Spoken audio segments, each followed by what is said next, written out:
Em 2011, o Rivals.com classificou Austin Rivers como o principal prospecto do país, até mesmo à frente de Anthony Davis. É incrível pensar que esse cara já foi considerado o melhor jogador de basquete do ensino médio do mundo. Por Barnes. Lá vem Austin Rivers. Passa a bola por trás das costas, dribla Brewer e perde a bola. Mas o que fez o mundo ficar tão impressionado com esse jovem garoto? Porque até mesmo os especialistas mais críticos do draft acreditavam que Austin Rivers se tornaria o próximo superstar da NBA. Avançando para 2023 e com Rivers sendo contratado pela ESPN, é provável que sua carreira na NBA tenha chegado ao fim. Uma carreira em que ele foi visto como motivo de piada em vez de um prospecto sério. Como vai, pessoal? Meu nome é Andy Hoops e hoje vamos mergulhar detalhadamente na ascensão e queda de um dos jogadores mais fascinantes da liga. E como ele rapidamente passou de um jovem prospecto supervalorizado para nada mais do que um filho do nepotismo, mas então ele encontrou sua própria história de redenção. Aí ele começa a jogar assim, ele adora jogar. Cara, você tá falando sério? Você tá falando sério? Saindo do ensino médio, Austin Rivers era o jogador para se observar como júnior e sênior. Ele levou o Winter Park a 2 campeonatos estaduais consecutivos na Flórida, os primeiros campeonatos da história da escola. Além de suas conquistas no ensino médio, ele foi nomeado All-American e liderou o país para a medalha de ouro na Copa do Mundo FIBA Sub-18, onde estabeleceu o recorde de 35 pontos em um único jogo. A pontuação de Rivers era excepcional e muitos acreditavam que ele seria o próximo grande pontuador ao chegar à NBA. O atleticismo, o controle de bola, a capacidade de ler a defesa e desmontá-la com sua astúcia e velocidade, tudo isso sendo incrivelmente fluido e refinado.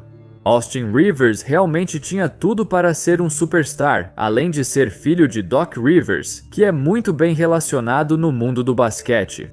Então, Austin também cresceu rico. Ele teve uma vantagem colossal e recursos ilimitados para chegar ao topo do mundo.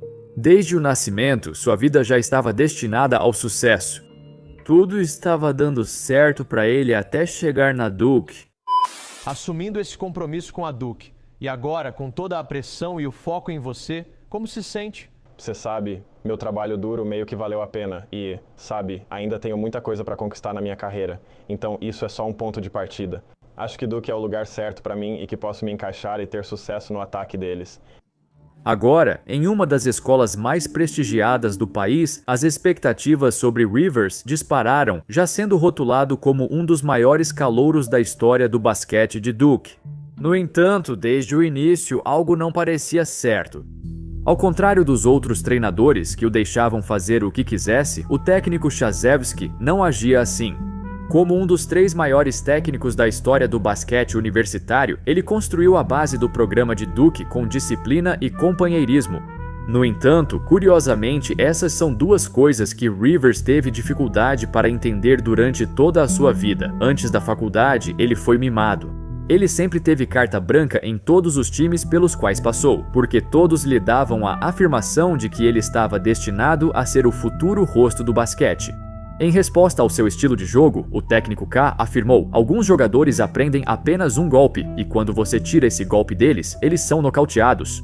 Ele precisa usar essa mentalidade agressiva para trabalhar em novos aspectos do seu jogo. A única temporada de Rivers em Duke só pode ser descrita como um desastre. Talvez isso pareça um pouco duro, mas não, quero dizer, realmente foi um desastre.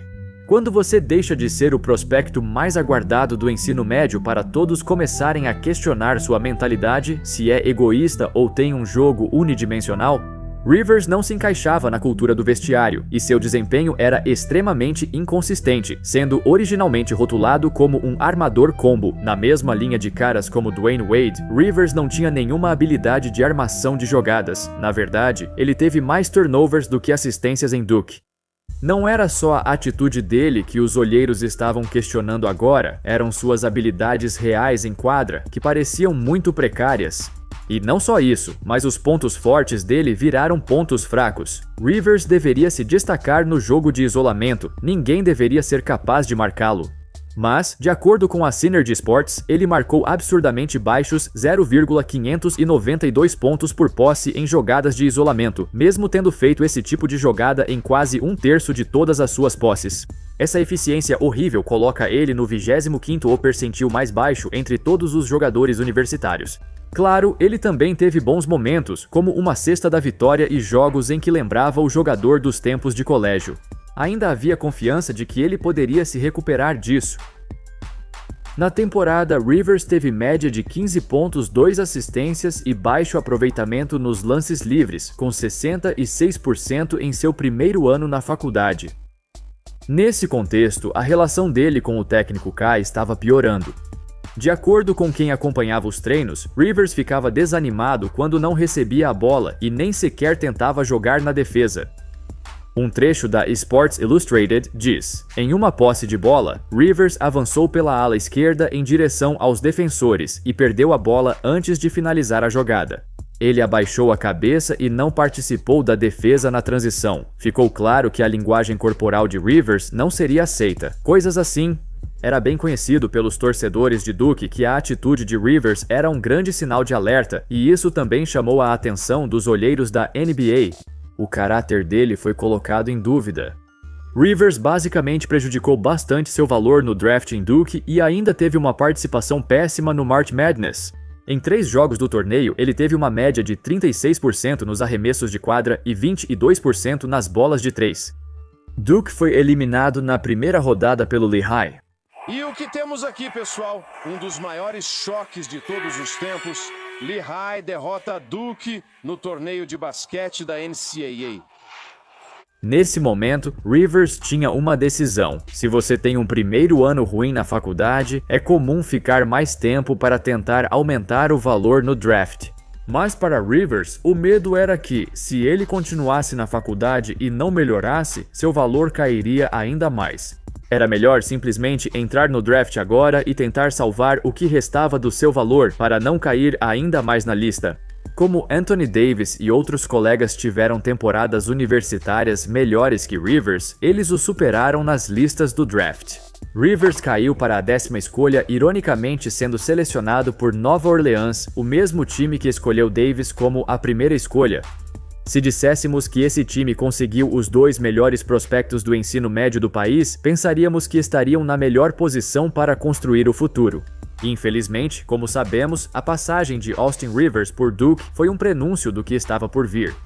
Por 2 anos e meio, Rivers foi péssimo em Nova Orleans e, sinceramente, se fosse qualquer outro jogador, provavelmente teria sido dispensado. Em vez disso, seu pai interveio para salvar sua carreira. Naquela época, Doc Rivers era o presidente de operações de basquete do Clippers. Ele basicamente controlava todas as transações que o time fazia, além de ser o treinador principal. Steve Ballmer entregou o controle total da organização para Doc. Então, no prazo final de trocas de 2015, vendo a carreira do filho indo por água abaixo, Doc Rivers arquitetou uma troca entre 3 times que o levaria para o Clippers, onde Austin foi o primeiro jogador da NBA a atuar em um jogo comandado pelo próprio pai. Essa troca logo chamou muita atenção. Como você pode imaginar, as conversas sobre nepotismo aumentaram muito. Austin começou a jogar mais de 20 minutos por partida conforme a temporada avançava. Antes de Bronny James, ele era símbolo do nepotismo.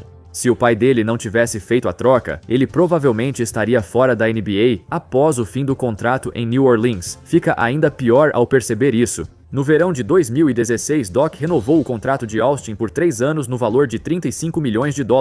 Na época, isso era muito dinheiro para alguém que provavelmente só deveria ser reserva. Ele ganhou esse contrato após uma participação razoável nos playoffs, mas ele ainda era tipo o 7º homem do time e tinha uma média de 9 pontos por jogo. Isso imediatamente gerou ressentimento entre seus companheiros de equipe. Matt Barnes, ex-jogador do Clippers, disse que o foco de Doc em Austin prejudicou as chances de título da equipe e fez com que ele perdesse a confiança no vestiário. Na verdade, não acho que isso faria diferença. O Clippers não ganharia o título de qualquer forma. Certamente não na mesma época em que o Golden State se destacou, porém, Austin realmente mudou sua trajetória com o passar dos anos. Ele mostrou à equipe que merecia os minutos e foi melhorando sempre. com a comissão técnica do pai, teve sua melhor temporada, média acima de 15 pontos por jogo e 38% de acerto nas bolas de 3. Eventualmente, Austin conquistou seu lugar no time titular e provou ser um jogador sólido. Ele passou a acreditar no sistema e foi reconhecido por sua dedicação e qualidades intangíveis. Austin logo se tornou o melhor defensor de perímetro do time, utilizando toda a sua agilidade ao máximo. Então, em retrospecto, embora a troca para o Clippers e o contrato que lhe foi dado fossem sinais óbvios de nepotismo, ele de fato provou ao mundo que merecia.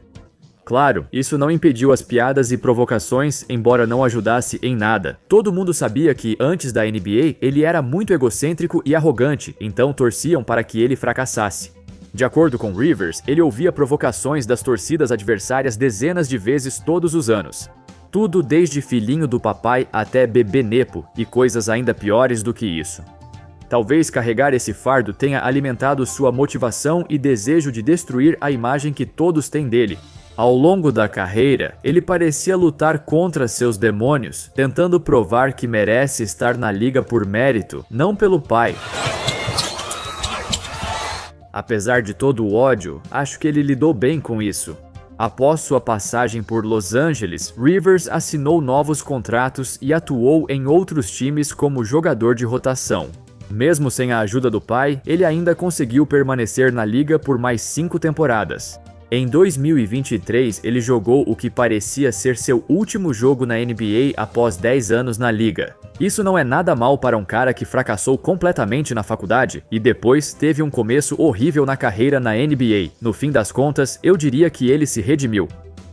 Embora Austin Rivers não tenha atingido as expectativas de ser o número 1 do ensino médio, também não foi um fracasso total. Contou com a ajuda do pai. Mas a vida é sobre aproveitar ao máximo o que te é dado. A troca para o Clippers deu a ele uma segunda chance. Então ele se olhou no espelho e soube que precisava mudar sua atitude, trabalhar mais e se tornar um jogador de equipe, o que ele conseguiu fazer até o fim da carreira. Foi ele mesmo quem controlou seu próprio destino e mudou a percepção sobre si, de um jovem irritante para um jogador respeitável. Obrigado por assistirem. Comentem o que acham da carreira de Austin Rivers. Você realmente acredita que, se o pai dele não tivesse ajudado, ele estaria fora da NBA em 2 ou 3 temporadas? Enfim, espero que vocês tenham gostado do vídeo e, claro, como sempre, nos vemos na próxima. Valeu!